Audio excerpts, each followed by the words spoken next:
Hi,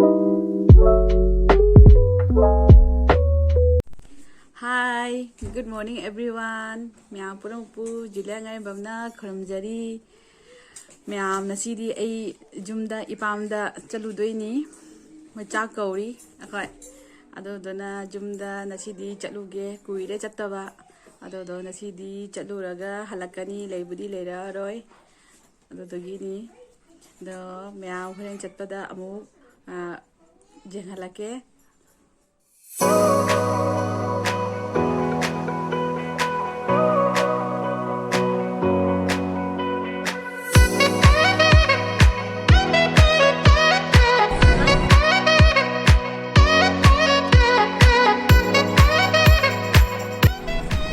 Ay huji akogi ipamgi khun changba hore.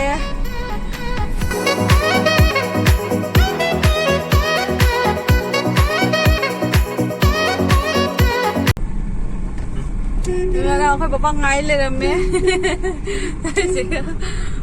Papa ni ngai le rame.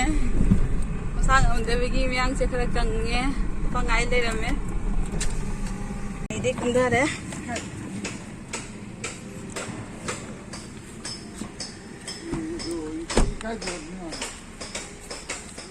Ma'am, ai hoji jum jaure, jum haidi ipam jaure, akhoi hoji ado dani ado kaya jum lakpai je hadi harau yam nungai natra ma'am pro ju kana rangani ningo ne singche mayum da apam da ladi kyam nungai hedo ado ma'am hoji ngahak lerega di chai sing cha bagi tawrani chai sing cha bai mama na dum kai kri dum akhoi lakpada tawba sing do su dum khara khara ucharake angam bakra ani dani jana pase siga lambeli se jeunga hore magi ma'am se igi rumni igi phamung ni se ya miss towi igi phamung ke ga se hana igi rum orambani na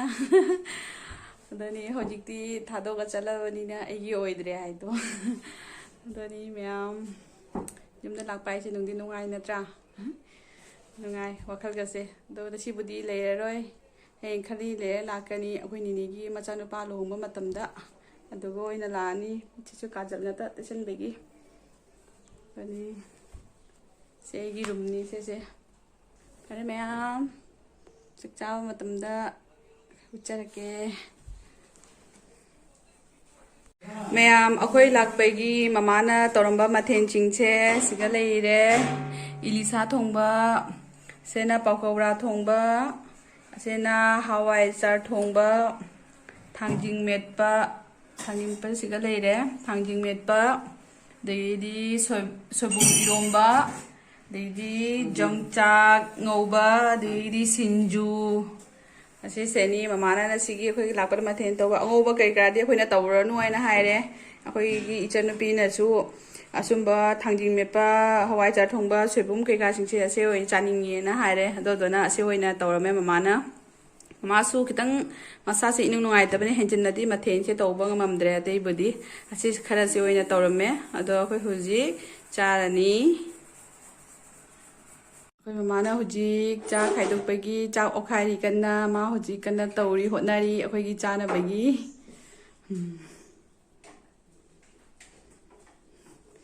tawri cha okhairi mamana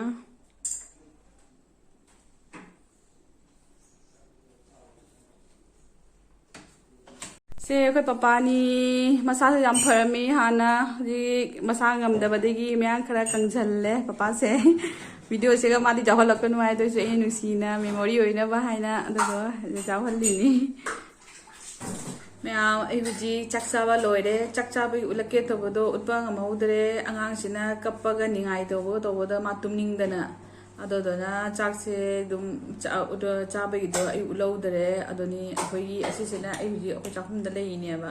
asigi maning dana akhoi gi chakhum gi maning ne ba asigana akhoi gi pukhri ke ka leya ba ko adodoni akhoi pukhri se ulakke se akhoi gi pukhri ni pukhri hai se dum akhoi gi jam le henjana ga kana to bade natte da akhoi kapre ni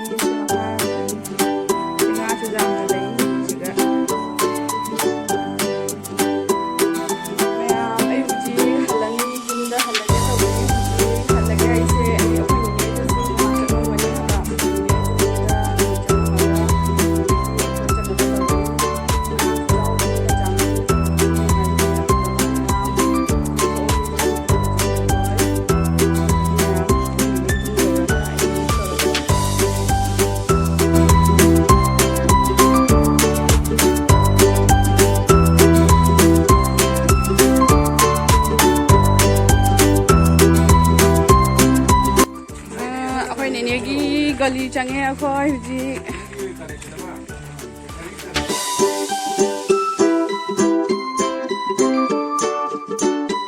mea akhoi ni ni gi yum jawre huji akhoi ni ni yum ni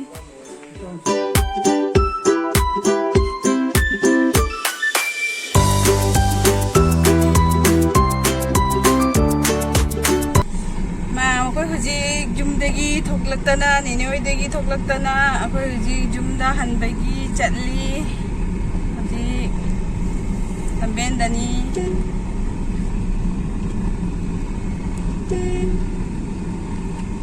handagi huji thokbe chatli huji tambenda jumdagi halakpai se do handagi tang nuaite ni chatli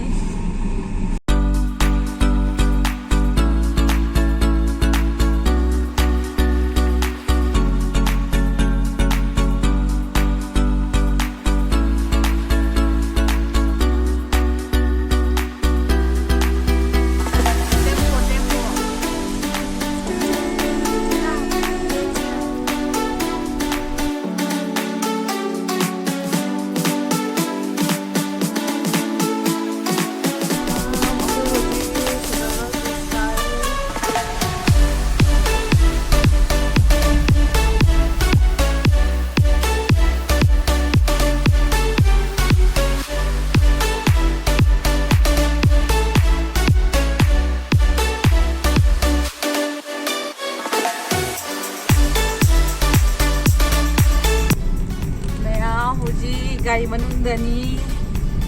Janupaga Iga Janupaga Janupiga akhoi jumda halli so angang jaw banina gari ki light se than liba jumda halli mamme mamsale jum jaw badani ko mammani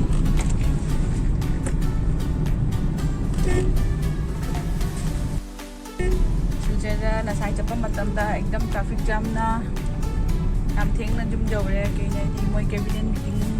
ada sujada ta ba adu do ni to boda ekdam sadara bridge ki mathak sada makha kuina akoi traffic jam na pasin na leure ni kitang ga ta na akoi to pa phom di koi na tawra lai halak badana na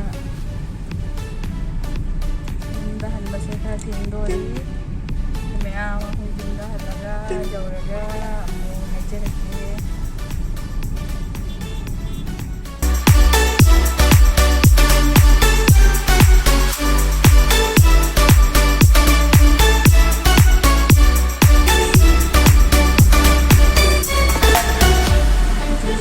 Hanuman Mandir ni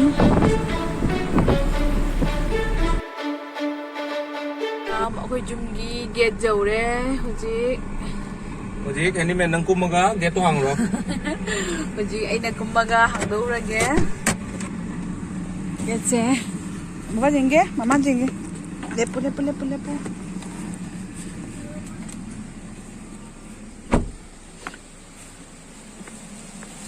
Hai jum jauh re hujik.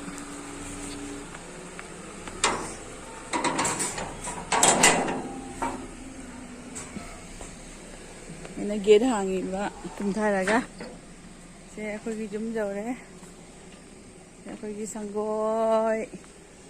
na akhoi gi jum mama ga papa ga thokle akhoi la e na se akhoi gi jum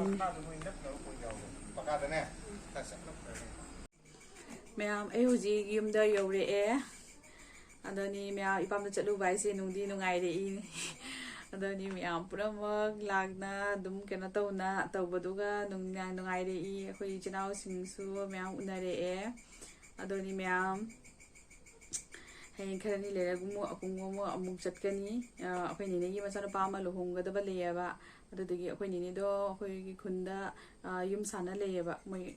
ado lohonga da balei aduga ai khani mamang digi dum chatkani dani ma'am hoji akhoi jumna thungba se pung tong khai do e thunge ado hoji ai jam sang na sunga ngaroi ke ke nai di chana pa su ꯀꯩꯅꯣꯝ ꯑꯃ ꯄꯤꯖꯒꯦ ꯃꯇꯝꯁꯦ ꯊꯦꯡꯖꯤꯜꯂꯛꯑꯦ ꯍꯧꯖꯤꯛ ꯀꯔꯤꯝ ꯁꯗꯥꯒꯤ ꯆꯥꯕꯒꯤꯗꯤ ꯒꯥꯔꯤꯗ ꯂꯥꯛꯄꯅꯤꯅ ꯀꯔꯤꯝꯕꯨ ꯃꯥ ꯈꯤꯇꯪꯁꯨ ꯑꯣꯒꯜꯂꯤꯑꯕꯀꯣ ꯑꯗꯨꯅ ꯒꯥꯔꯤ ꯂꯥꯛꯄꯗ ꯍꯩ ꯆꯥꯔꯒꯗꯤ ꯀꯩꯅꯣ ꯇꯧꯔꯒꯗꯤ ꯍꯥꯏꯗꯅ ꯑꯗꯨꯗꯨꯅ ꯀꯔꯤꯝꯁꯨ ꯄꯤꯖꯔꯛꯇꯔꯦ ꯑꯗꯨꯅꯤ ꯃꯌꯥꯝ ꯑꯗꯣ ꯉꯔꯥꯡ ꯅꯍꯥꯟꯒꯤ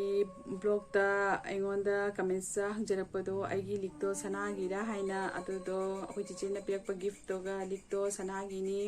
ꯑꯗꯒꯤꯗꯤ ꯀꯩꯅꯣꯗꯨꯒ ꯂꯣꯏꯅ ꯃꯣꯇꯤꯗꯨꯒ ꯂꯣꯏꯅ ꯃꯔꯛꯇ ꯌꯥꯎꯕꯁꯤꯡꯗꯨꯁꯨ ꯑꯗꯣ ꯁꯅꯥꯒꯤꯅꯤ ꯑꯗꯣ ꯀꯃꯦꯟꯁꯇ ꯍꯪꯖꯔꯛꯄꯗꯣ ꯑꯗꯨꯗꯣ ꯍꯧꯖꯤꯛ ꯑꯣꯏꯅ ꯍꯥꯏꯔꯦ ꯑꯩ ꯑꯗꯨꯗꯅꯤ ꯃꯌꯥꯝ ꯑꯩ ꯑꯁꯤ ꯍꯥꯏꯔꯒ ꯑꯩ ꯑꯗꯨꯝ ꯊꯝꯖꯔꯒꯦ ꯑꯗꯣ ꯃꯌꯥꯝꯅ ꯅꯨꯡꯁꯤꯕꯤꯗꯨꯅ ꯑꯩꯒꯤ ꯆꯦꯅꯦꯜ ꯑꯁꯤꯕꯨ ꯂꯥꯏꯛ ꯁꯕꯁꯀ꯭ꯔꯥꯏꯕ ꯁꯤꯌꯔ ꯇꯧꯕꯤꯔꯝꯃꯨ ꯑꯗꯨꯗꯒꯤꯗꯤ ꯀꯃꯦꯟꯁꯇꯁꯨ ꯍꯥꯏꯕꯤꯔꯝꯃꯨ ꯀꯔꯤ ꯑꯄꯥꯝ ꯄꯥꯝꯗ ꯇꯧꯍꯟꯅꯤꯡꯕ ꯇꯧꯍꯟꯅꯤꯡꯗꯕ ꯂꯩꯕꯁꯤꯡꯗꯣ ꯑꯗꯨꯗꯣ ꯑꯩ ꯑꯗꯨꯝ ꯇꯧꯖꯔꯒꯦ ꯉꯝꯅꯕ ꯑꯗꯨꯅꯤ ꯃꯌꯥꯝ ꯑꯁꯤ ꯍꯥꯏꯔꯒ ꯑꯩ ꯊꯝꯖꯔꯒꯦ ꯕꯥꯏ